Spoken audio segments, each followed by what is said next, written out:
जय श्री राम, हर हर महादेव।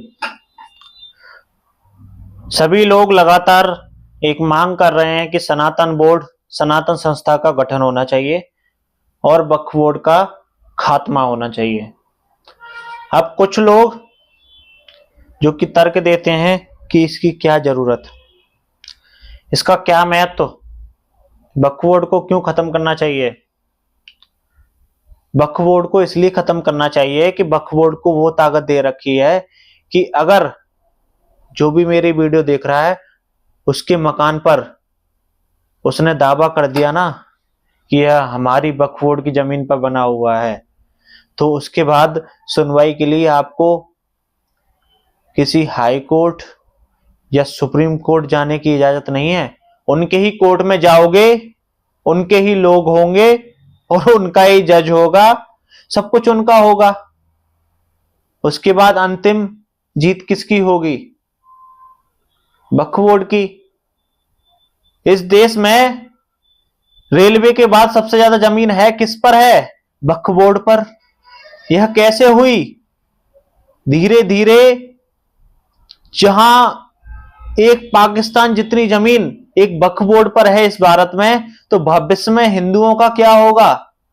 क्या हिंदुओं के मकान लगातार ऐसे ही कब्जा कर लिए जाएंगे? क्या हिंदुओं की जमीन ऐसे ही कब्जा कर ली जाएगी? जी हां, इसलिए अपने घर में बैठे हिंदुओं, आज आवाज उठाओ। सरकार कुछ करना नहीं चाह रही, मानते हैं, किंतु आप लोग कम से कम सोशल मीडिया से आवाज तो उठा सकते हो। आप ग्राउंड पे आ नहीं सकते, धरना प्रदर्शन के लिए समय निकाल नहीं सकते, ज्ञापन के लिए आप समय नहीं निकाल सकते, कम से कम सोशल मीडिया पर वीडियो को लाइक करके, कमेंट करके, शेयर करके, अपनी पोस्ट डाल के तो कम से कम मांग का समर्थन कर सकते हैं। लगातार इस देश में वक्फ बोर्ड की संपत्ति बढ़ती जा रही है और सनातन संस्था की जरूरत कहां से पड़ी? सनातन संस्था की जरूरत यहां से पड़ी कि आज हमारे गुरुकुल चल रहे हैं तो गुरुकुल में हमारे बच्चे नहीं पढ़ रहे, और गुरुकुल हैं तो कितने हैं? 100 में से एक। उसके बाद हिंदू हित की बात कोई नहीं कर रहा।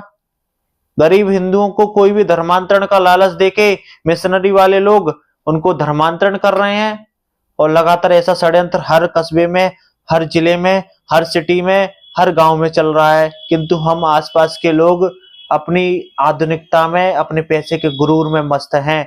क्यों? आपको क्या मतलब है कि गरीब हिंदू के पास कौन आ रहा है? गरीब हिंदू की बेटी की शादी हो पा रही है या नहीं हो पा रही? गरीब हिंदू का घर कैसे चल रहा है आपको कोई मतलब थोड़ी है। आप तो सिर्फ अपना एक बच्चा पैदा कर लिया, उसके लिए लगातार और संपत्ति पैदा कर रहे हैं और कमा कमा के उसके लिए भर रहे हैं, किंतु भविष्य में उस संपत्ति का हकदार कौन होगा? भविष्य में उस पैसे का प्रयोग कौन करेगा?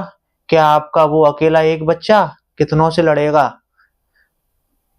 जो परिवार 5-5 छोड़ो 10-10 बच्चे पाल सकते हैं आसानी से, वह एक एक बच्चे पे टिके हुए हैं, तो आपका भविष्य कहाँ होगा? आपके रिश्ते कहाँ गए? चाचा का रिश्ता कहाँ है? ताऊ का रिश्ता कहाँ है? मौसी का रिश्ता कहाँ है? बुआ का रिश्ता कहाँ है? तो इस एक बच्चे के लिए संपत्ति जमा कर रहे हैं, किंतु बगल के हिंदुओं को, कोई गरीब हिंदुओं को धर्मांतरण कर रहा है, उसके लिए आपके पास कानो कान खबर नहीं है? नहीं होगी, क्योंकि आपको अपने से मतलब है ना।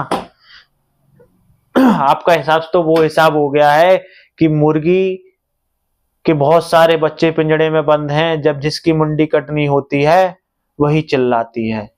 वैसे ही आपका हाल है। आप पर नहीं बीत रही ना, बगल के पे तो बीत रही है। हाँ। आज नहीं तो कल आपका भी नंबर आने वाला है, तो इसलिए अभी से सुधर जाओ। स्थानीय हिंदूवादी संगठन की मदद करो। तन से कर सकते हो तो तन से करो, मन से कर सकते हो तो मन से करो, धन से कर सकते हो तो धन से करो। और तीसरी बात, यह जो कॉन्वेंट स्कूल चल रहे हैं उसमें अपने बच्चों को पढ़ाकर तुम अपने आप को बहुत बड़ा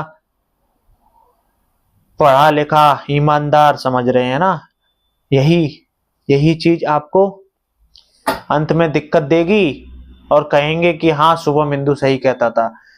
उस पैसे का प्रयोग कहाँ होता है पता है? आपके गरीब हिंदुओं के धर्मांतरण में। उस पैसे का प्रयोग कहाँ होता है पता है?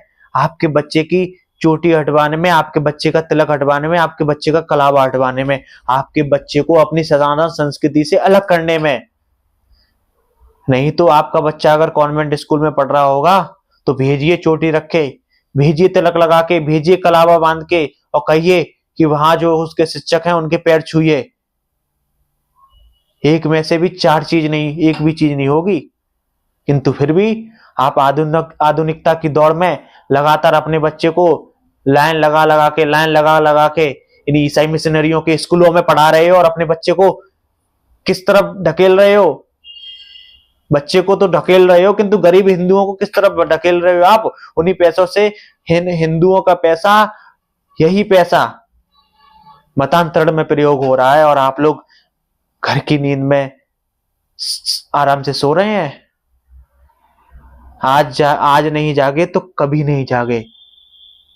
सबसे पहले इन लोगों का आर्थिक बहिष्कार करो, काम लेना बंद करो, काम देना बंद करो, उसके बाद कुछ हो पाएगा। अपने गरीब हिंदुओं को बढ़ाओ, अपने यहां ज्यादा बच्चे पैदा करो। यह आईफोन और ये सब लेके 1-1 लाख 2-2 लाख का कुछ नहीं होगा। अपने यहां लोहा इकट्ठा करो, वह आपका आत्मरक्षा करेगा। देखा ना संभल के मामले में क्या हुआ?